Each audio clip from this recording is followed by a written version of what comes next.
buenas tardes. Bienvenidos al Salón de Plenos del Ayuntamiento de Montcada en un acontecimiento como el de hoy, la presentación de los Tesoros del Patrimonio Imaginaire Montcadí. En primer lugar, quiero presentar a los miembros de la mesa que me acompañan: el autor del libro, Juan Bautista Tormos Capilla, don Antonio Bonet Salamanca, doctor en Historia del Arte, don José Ángel Díez Caballero, Diesco, escultor, don Josep María Rausé y Sanchís, escultor, y Ricardo Rico Tormo, escultor. Tiene la palabra don Juan Bautista Tormos Capilla, autor del libro. Moltes gràcies, Juanjo, per les teves paraules, i en primer lloc m'agradaria dir-te dues coses importants per a mi. Gràcies per haver promogut i iniciat aquest projecte d'investigació sobre la temàtica imatgera. Gràcies per haver confiat en mi, per a que el portara endavant, i sobretot moltes gràcies per la llibertat que m'has donat a l'hora d'investigar, que és molt important per als investigadors de qualsevol disciplina el tindre aquesta llibertat d'acció. Per tant, moltes gràcies. Jo també m'agradaria tenir unes paraules per als membres de la taula. Vos puc dir al públic així assistent que és molt difícil aglutinar en una vesprada a tantes personalitats de les arts plàstiques, i he de reconèixer que entre tots tenen una característica en comú: la humilitat, perquè si són grans com a artistes i com a investigadors, són més grans com a persones. Per tant, estic molt pagat de tindre-vos així a vosaltres. Vaig a començar per la portada. La portada d'aquesta publicació no és casual. Podem veure que és Santa Bàrbara, estem en vespres de la festivitat de Santa Bàrbara, patrona de Montcada, del seu arxiprestat, i a més és patrona de moltíssimes professions relacionades amb explosius, en sons i demés. I he volgut ornamentar la portada, la coberta, amb un castell de focs d'artifici. Per què? Perquè per tots és sabut que una de les indústries més importants que té Montcada és la pirotècnia, una indústria que ha donat el nom de Montcada per tot arreu del món. Per tant, per a mi no és un fet casual que estigui a Santa Bàrbara, per les dades que són, i també perquè té el seu castell com a patrona que és de pirotècnics i per la indústria tan important que té Montcada en la pirotècnia. Una vegada dit això, el llibre, l'estructura del llibre en si, comença amb els saluts institucionals del president de la Diputació de València, senyor Alfonso Rusterol. Continúa en el saluda del señor Medina, Juan José Medina Esteban, alcalde de Montcada i vicepresident primer de la Diputació de València. I novament, Juanjo, em vas a permetre que te doni les gràcies perquè has tingut paraules molt boniques en la teva presentació.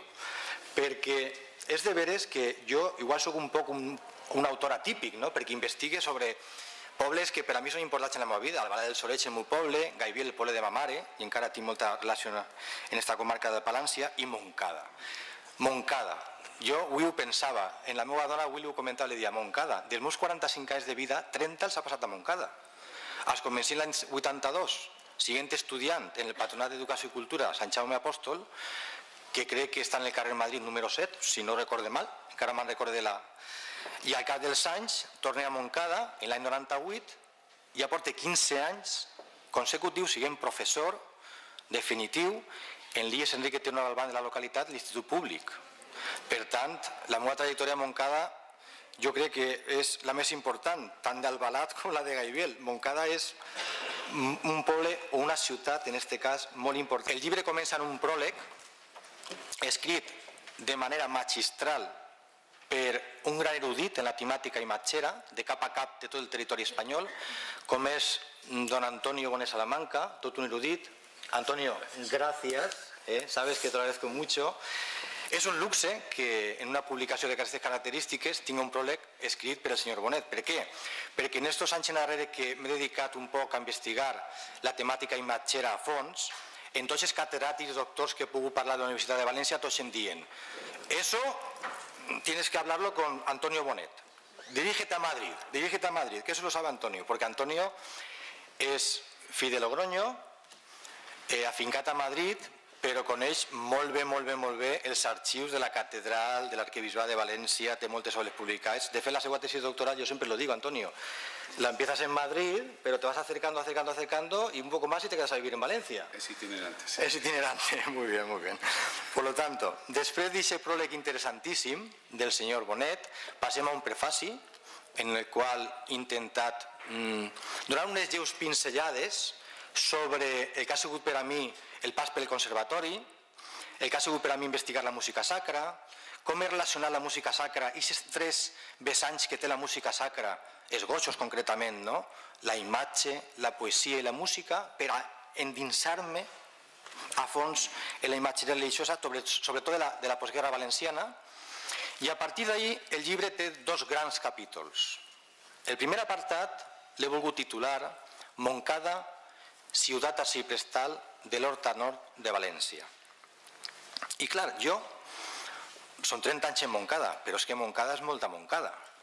Ciutat des de l'any 1928, per al Real Decret 364 del 7 de febrer de març del rei Alfons XIII, i he tingut que llegir moltíssima informació per a assabentar-me, poder d'alguna manera contrastar i que siga fidedigna, i destacaria 3 llibres: l'assaig històric que fa Llorenç Sirraga sobre la ciutat de Montcada, el meu recordat d'entranyable i admirat Vicent Cortina, des d'ací un record per a ell, cronista oficial de Montcada que es va deixar l'any passat, notes sobre el present i el passat de Montcada, i l'edició que es va fer en el 2010 per la part de l'Institut Alfonso Magnànim sobre Montcada i l'ordre del Temple al segle XIII. I a partir d'ahí me n'adone, tot aquest context que vos acabo de dir, es varen llaurar les talles excepcionals que té el patrimoni montcadí. Hi ha un fet especial, i a partir d'ahí vaig a donar la paraula a Antonio Bonet, que és, en l'any 39, escultors que es dedicaven en els anys prebèl·lics a la llaura de la pedra, del marbre. A partir de l'any 39 diuen a la talla, a la fusta, i eren tan bons. Un exemple, un gran escultor, el pare del senyor Díez. El pare del senyor Díez, José Díez López, se inicia en la llaura del marbre, de la pedra, i a partir de l'any 39-40 es comença aquesta línia escultòrica de talla en fusta. I quines talles té el senyor Díez? Sobretot en la Setmana Santa d'Albacete i en Requena, quines talles té el senyor Díez. Per tant, a partir d'ahí, tots es comencen a fer talla. Una dada molt concreta que em digui Antonio Bonet en l'última taula que estiguem compartint en la temàtica imatgera. Només en el carrer Cavallers de València hi hagué 12 tallers d'escultors d'imatgeria religiosa. En el carrer Cavallers, 12 tallers. Per tant, hi havia que controlar-ho. Són obres d'imitació, els cofrades, les germanors, els particulars anaven en l'estapeta. És que se mos va cremar això, vostè no mos faria això? Bueno, i clar, i els escultors, molts d'ells, estaven molt molests. No en deixen crear, no en deixen pensar, no en deixen innovar. Els meus mestres dels anys de la República, dels primers anys del segle XX, en diuen innova, sé creador, deixa la imagineria religiosa castellana, deixa la banda. Ara vinc així i no em deixen pensar. I en València, l'únic lloc de tota Espanya, apareix la Junta Diocesana del Sacre, a partir de setembre de l'any 39. I com tenim la sort de tindre en la taula a un gran especialista en aquesta Junta, perquè ha vist esbossos originals, fitxes, tota la documentació, ha passat mesos, hores i hores, la coneix a la perfecció. Amb el vostre permís vaig a passar la paraula a don Antonio Bonet. Antonio, estamos de nuevo en la marcha. Vamos a ver. Muy bien. Tú que eres tan especialista en esa etapa tan importante del arte valenciano, ¿qué supone la Junta de Arte Sacro para dignificar tanta producción, tanta y tanta producción que se hizo sobre el año del 39 al 62-63 hasta por concilio más o menos? ¿Qué ocurre en esa fase, ¿no?, de la historia del arte valenciano? Bueno, pues que sin duda representa toda una especie de baluarte en defensa de lo que va a ser la imaginería y sobre todo la escultura también del arte sacro en la posguerra, ¿no? Probablemente sea un caso anodino en el sentido de que no hay otra diócesis que desde aquí mismo, con don Prudencio Melo de alcalde, prudente con los feligreses, meloso con las mujeres y alcalde de todos, se decía en su momento, fue el propiciador de esa especie de comité, llamémosle comisión de imaginería de expertos, en los que participa prácticamente escultores, entre ellos Juan Hervás Benet, que además es curioso porque fue obispo de Palma de Mallorca, luego era de Puçol, natural de Puçol. Su hermano también fue escultor, al igual que el caso de Rodilla Zanón. Es un caso también muy interesante, ¿no? El de como los que aquí tenemos, con los dos queridos hijos de grandes escultores, ¿no? Como fueron Rausel Montañana y Díez López.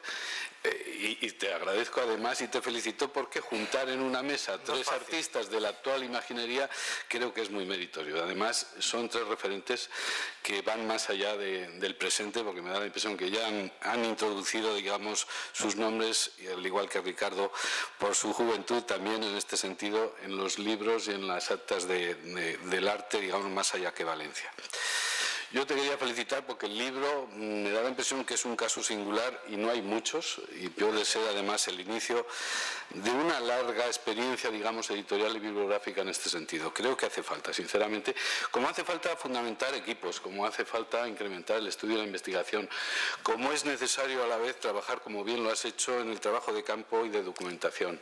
Es un método clave, porque quien no haya estado en un taller viendo cómo es la técnica escultórica, cómo se pasa del barro a la escayola, de la escayola al proceso definitivo, ¿no? Porque además para los creyentes creo que Dios es el primer autor de la imagen en barro, quiero decir, nos hace como del barro, ¿no? Entonces el barro es el oro, la escayola es la plata y el bronce es la hojalata, como se decía en antigua usanza, ¿no? Dios que os sabrá mucho de esto porque me da la impresión de que ha vivido la técnica muy de cerca.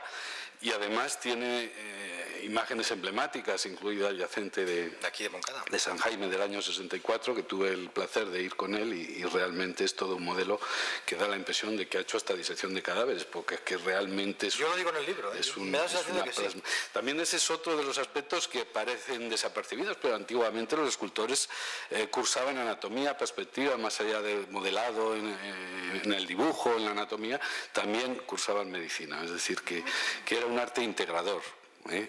Yo creo que la imaginería, por desgracia, ha perdido mucho, no tanto en Valencia como en el resto de las escuelas, cuando bien citabas la castellana, que puede ser un emblema a través de lo que es el barroco de Gregorio Fernández, anteriormente de Juni, de Gaspar Becerra, luego de Rincón y de Tudanca y de tantos otros, pero Valencia es un modelo y un referente en la posguerra para el resto de España. Yo diría, sin exagerar, que hay muy buena representación del arte valenciano más allá de las fronteras de Valencia, y además se puede contemplar hoy día de una manera realmente sorpresiva, porque uno va a Andalucía y en muchos pueblos son escultores valencianos. Va uno a las dos Medinas del campo de Río Seco y hay escultura valenciana, pero además compartiendo honores con Gregorio Fernández, con Junis y con todo ese emblema de... Exacto. Entonces me da la impresión que queda por afrontar una serie de estudios que pienso que los has emprendido de una manera, en fin, apabullante, porque crea un precedente. Y yo le diría, porque iba a darte las gracias, pero también institucionalmente, por supuesto, por el apoyo brindado, pero que se editara también, no solo en valenciano, hasta en inglés y, por supuesto, en castellano, porque me da... Has quedat content amb el resultat final de la investigació? He quedat molt content perquè la veritat és que han sigut 3 anys, vaig començar en vers el mes d'octubre de l'any 2009, han sigut 3 anys molt intensos i he conegut a gent molt interessant, m'han facilitat informació i documentació inèdita i jo crec que l'objectiu està complit, donar a conèixer la ciutat arxiprestal de Montcada i el seu patrimoni imatger. Jo penso que l'objectiu està més que cobert. Estic molt content de la investigació. Quina opinió et mereixen les diverses opinions basades pels membres de la mesa? Em mereixen una opinió molt positiva, perquè jo sabia que estava rodejat de grans escultors de València, catedràtics i gent que entén moltíssim l'ofici i que podien parlar perfectament d'aquesta branca escultòrica tan complicada com la imatgeria religiosa. El tindre entre nosaltres a José Ángel Díez Caballero, a José María Rousell Sanchís i a Ricardo Rico Tormo és un privilegi no només per a mi com a autor, sinó per a Montcada el tindre una vesprada com la que han tingut avui, no? Espectacular, molt content. Tens algun projecte entre mans? Tinc un projecte entre mans, jo vull tornar un poquet més al meu camí més natural, que és la música, i tinc una marxa de processó embastada i també tinc un projecte d'una investigació per un poble de Castelló, però en aquests moments el que te puc dir és que necessite un parèntesis, desconnectar. Estic molt esgotat perquè aquesta investigació ha sigut llarga i necessita descans, Moltes gràcies. Gràcies a vosaltres. És una investigació molt interessant perquè el que fa és traure a la llum molts escultors i imaginers d'antic que eren desconeguts i que gràcies a aquest llibre seran per fi reconeguts, seran per fi recordats i sobretot passaran a la història ja en un nom. Home, és molt àmplia el conjunt d'imagineria que n'hi ha de postguerra valenciana. En general és una obra molt sotmesa a la tradició imaginera espanyola, sobretot castellana, d'època barroca, però n'hi ha coses molt interessants, des de luego que sí. I gràcies a aquests escultors dels que hem estat parlant s'ha recuperat moltíssima obra i han dignificat moltíssima obra que sense ells no l'haurien tingut. No el veig molt clar perquè cada vegada n'hi ha menys demanda d'escultura, tant siga profana com religiosa, i no veig jo que siga un ofici de molt de futur. Esperava aquest resultat en la investigació del professor Tormo? Pues és sorprenent perquè hi ha que veure per on se fiquen per atraure informació, encara que la conversa que tenim molt sovint i tot això, ell recollix, l'apunta i escriu i sempre té constància de lo que dius. Però no hi ha que tindre l'atenció de que estàs segut, no sé, implicat en una observació, no? I és molt interessant. A més, té un entusiasme que contagia, perquè té molt d'interès i és molt supressiu. És molt agradable. I per últim, com va viure el fet de ser autor en una de les tallades que es va enumerada en el llibre? Doncs tinc que donar gràcies, crec que ho ha dit abans, perquè vaig tindre oportunitat de fer una imatge quan jo estava en època meritòria de relacions amoroses, en la que me vaig casar, i el compromís que tenia també ante el poble, que eren companys de tallers, d'amics, d'escultura i de tot això, el fer una imatge fora de lo que és el poble, perquè així hi havia escultors que eren propis del poble, i jo sempre m'oposava que hi hagués un enfrontament d'interessos en el sentit este. I per això agraïa el que poguera explicar la sensació i el fet d'esta imatge que és sorprenent per a mi ara. Avui me sorprèn. Considero que és una obra que té molt d'interès, té molt de missatge. El que ocorreix és que és molt quieta, no té molta visió i tens que acostar-te d'ella i observar, i qualsevol moviment per a mi ja té un valor impressionant. Hola, Josep Maria. Què ha suposat per a vostè tornar a parlar de la persona i de l'obra del seu pare i també del senyor Llorens? Bueno, pues ha suposat tornar, jo tinc ja molts anys, ja en tinc més de 80, i ha suposat el tornar a reviure tot allò com si ho vera altra vegada i tornar-ho, i amb molta alegria. I més estant així en Montcà, que era un lloc on ells parlaven molt de Montcà i tot això. Què li ha paregut el resultat final de la investigació del professor Tormos? Magnífic. Jo conec altres coses d'allà, però té una capacitat. És una persona polifacètica que igual te parla de música, que de pintura, que d'escultura. I el llibre per a Montcà i per a tots és un patrimoni que se queda escrit. Això no se perd ja. D'altres maneres, si no està escrit, les coses se perden. Això quedarà sempre com si fos un notari. Molt bo. Què destacaria de l'obra que va llançar per a Montcà a son pare i el senyor Llorens? Bueno, tot el de Montcà ho va fer el Llorens, encara que es feia en el taller mateix dels dos, però ho va fer Llorens. Jo crec que de tots el Santiago, la figura del cavall de Santiago i de l'apòstol, que avui s'ha modificat, m'han dit, per algunes raons, però era per mi de lo millor que feren ells així. Moltes gràcies. en su condición de erudito en la temática imaginera y como prolonguista del libro, ¿qué opinión le merece este trabajo de investigación? Pues creo que muy positiva, porque ciertamente no abundan este tipo de trabajos, tanto de investigación documental como propiamente de campo. Yo creo que su autor, Juan Bautista, buen amigo y ya experto en temas de imaginería, ha aportado sin duda algo que estaba pendiente, ¿no? La escultura y la imaginería de Moncada, que realmente no se había afrontado desde la óptica con la que él ha podido emprender. ¿Qué destacaría del patrimonio imaginero de Moncada? Bueno, pues realmente tanto en el ámbito arquitectónico, pues especialmente en la imaginería, ciertamente que no solo en Moncada, en el resto de lo que es la Comunidad Valenciana, se perdió buena parte del patrimonio, por no decir de forma completa, salvo excepciones, y por tanto con la dignificación de la posguerra se ha incidido en una imaginería que ciertamente la tenemos a la vista y por tanto da mucha fiabilidad dentro de lo que es el panorama de la imaginería, con esos grandes representantes que hoy hemos podido contemplar, ¿no? De José María Ponsada, Llorens Ferrer, Octavio Vicent, en fin, un elenco de lo mejor que ha pasado por la imaginería y la escultura valenciana. Después de lo escuchado aquí hoy, ¿cuánto queda por descubrir en Valencia en cuanto a lo que imaginería religiosa se refiere? Pues ciertamente mucho. Hay que tener presente que se han afrontado algunos estudios, pero queda pendiente creo que ese dilatado proceso que abarca prácticamente desde el comienzo de la fase de posguerra, desde el año 39, año en el que se crea esa comisión de imaginería, propiciada por el arzobispo de entonces, don Prudencio Melo y alcalde, y que desde luego son casi 80 años que tendríamos que empezar a hacer un inventario catalogado como pienso que merece este tema. Vamos. Muchas gracias, señor Bonet. Bona vesprada. Com va sorgir la idea d'iniciar un projecte d'investigació sobre el patrimoni imatger moncadí? Pues reconec que la idea no va a ser meua, va a ser de este gran profesor que es Juan Bautista Tormo, ¿no?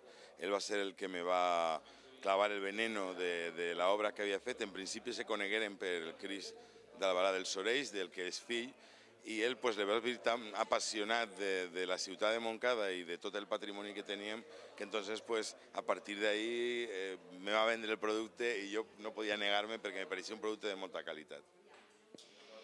Per què es va decantar pel professor Tormos perquè el portava a terme? No me decanté jo, va ser al contrari, el que se decantava va ser ell per mi, és a dir, vindre a l'Ajuntament, en principi, ja dic, va ser la relació per Albalat i perquè patrocinar la Diputació el llibre, i entonces me digué, tinc algo molt important, i sobretot perquè tenim una passió comú, i era de Ponsoda, és a dir, jo soc un apassionat de Ponsoda, crec que Moncada no se l'ha fet, no se l'havia descobert prou, i a partir d'ahir va obrir una caixa on no està Ponsoda, sinó n'hi ha altres escultors que són vinculats al poble i que tenen una importància vital per a nosaltres, no? És a dir, des de lo d'Octavio Vicent, passant per Llorens, és a dir, una sèrie de persones que han tingut molt que veure en la nostra història de poble. Com creu que acollirà la gent de Moncada aquest llibre tan arrelat a la seva història, cultura i tradicions? Jo crec que a vegades és difícil, a vegades a la gent li costa veure les coses, però jo crec que allò queda en el... Quan signava el llibre que jo le demanava que me signara un llibre no per l'alcalde, sinó per l'Ajuntament, que oficialment se quedara un llibre per la història i que passi a l'arxiu de la biblioteca com un llibre que ha fet el poble i signat per l'autor. Jo crec que la gent poquet a poquet anirà a veure, i sobretot la gent que va a la iglesia, que veu l'art i sobretot reconeix l'escultura. Sempre han dit que avui l'escultura, i el catedràtic moltes vegades me deia, se reconeix com un acte menor, i no és un acte menor, és un acte major, perquè molts dels artistes que han treballat han fet altres obres de caràcter civil i tal i qual, no? Però jo espero que ho miren amb molt de carinyo, sobretot perquè ha tallat la història del nostre poble en el que és les imatges d'este patrimoni moncadí, com diu el llibre. Entonces, jo espero que poquet a poquet vagin descobrint-lo i a mi m'agradaria que als anys, les vostres generacions, quan venen Consegol del Sobre, el Cristo Jacent, o vegen Consegol o Sant Jaume Peregrí, descobreixen que n'hi ha autors i artistes d'una valia molt important i valencians que contribuïren a la història d'este poble. Moltes gràcies, senyor alcalde.